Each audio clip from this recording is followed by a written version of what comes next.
Power star Pawan Kalyan అభిమానులు మొదటిసారి ఈ ఛానల్ను చూస్తున్నట్లయితే ఈ ఛానల్ను సబ్స్క్రైబ్ చేసుకోవాలని కోరుకుంటున్నాను. అలాగే ఈ వీడియోను మొదటి నుండి ఎండ్ వరకు చూడండి, లేకపోతే అర్థం కాదు.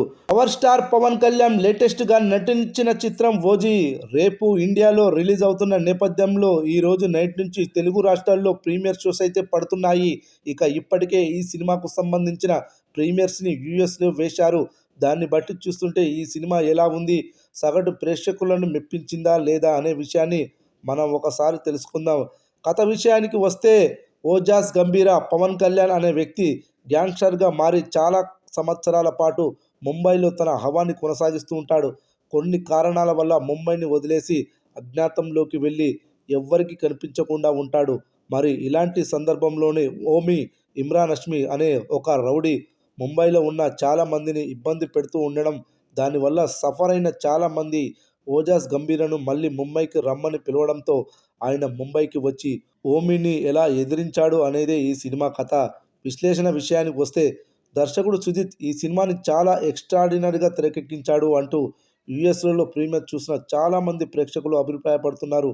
మరి ఏది ఏమైనా కూడా పవర్ స్టార్ పవన్ కళ్యాణ్ ఇంతకుముందు సినిమాల్లో ఎప్పుడూ లేనటువంటి ఒక కొత్త పవర్ని ఈ సినిమాలో చూపించారని, తన స్టామినా వల్లే ఈ సినిమా ప్రేక్షకులకు విపరీతంగా నచ్చిందని పలువురు చెబుతుండడం విశేషం. ఇక మొత్తానికైతే ఈ సినిమాతో పవర్ స్టార్ పవన్ కళ్యాణ్ ఒక భారీ సక్సెస్ను తన ఖాతాలో వేసుకున్నారని చెబుతున్నారు. సుజిత్ ఇప్పటివరకు ఏ దర్శకుడు లేనటువంటి స్టైలిష్ లుక్లో పవన్ కళ్యాణ్ను చూపించాడట. ఇక యాక్షన్ ఎలిమెంట్స్ సైతం చాలా ఎక్స్ట్రాడినరీగా ఉన్నట్లు తెలుస్తుంది. Power star Pawan Kalyan swag ఈ సినిమాలో పూర్తి స్థాయిలో పనిచేసిందట. ఇంటర్వెల్ సీన్ మాత్రం ఎక్స్ట్రాడినరీగా ఉందని, ఇలాంటి సీన్ని ఎప్పుడూ చూడలేదని వాళ్ళు చెబుతుండడం విశేషం. ఇక బ్యాక్గ్రౌండ్ స్కోరు చాలా వరకు ప్లస్ అయిందట.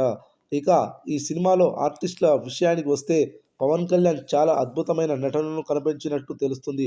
ఒక గ్యాంగ్స్టర్ ఏ రేంజ్లో ఉంటాడో ఆ రేంజ్ కట్అవుట్తో పవన్ కళ్యాణ్ నటించిన విధానం నెక్స్ట్ లెవెల్లో ఉందట. ఇక ఓమిగా ఇమ్రాన్ హష్మి నటన కూడా బాగుంది. పవన్ కళ్యాణ్ ఢీకొట్టే కొన్ని సన్నివేశాల్లో ఆయన ఎక్స్ట్రాడినరీ పర్ఫార్మెన్స్ ఇచ్చినట్లు తెలుస్తుంది. ఇక హీరోయిన్ ప్రియాంక మోహన్ తన పాత్ర పరిధి మేరకు ఓకే అనిపించింది.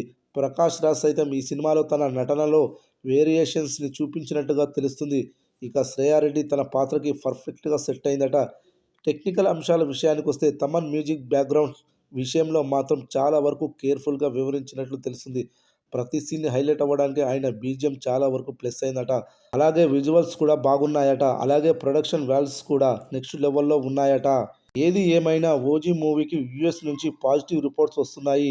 చూడాలి మరి. తెలుగు రాష్ట్రాల్లో ఈరోజు బెనిఫిట్ షోస్ పడుతున్నాయి కాబట్టి యూఎస్లో వచ్చిన టాక్ వస్తే మాత్రం కలెక్షన్లలో బీభత్సం సృష్టించడం ఖాయం ఓజీ మూవీ.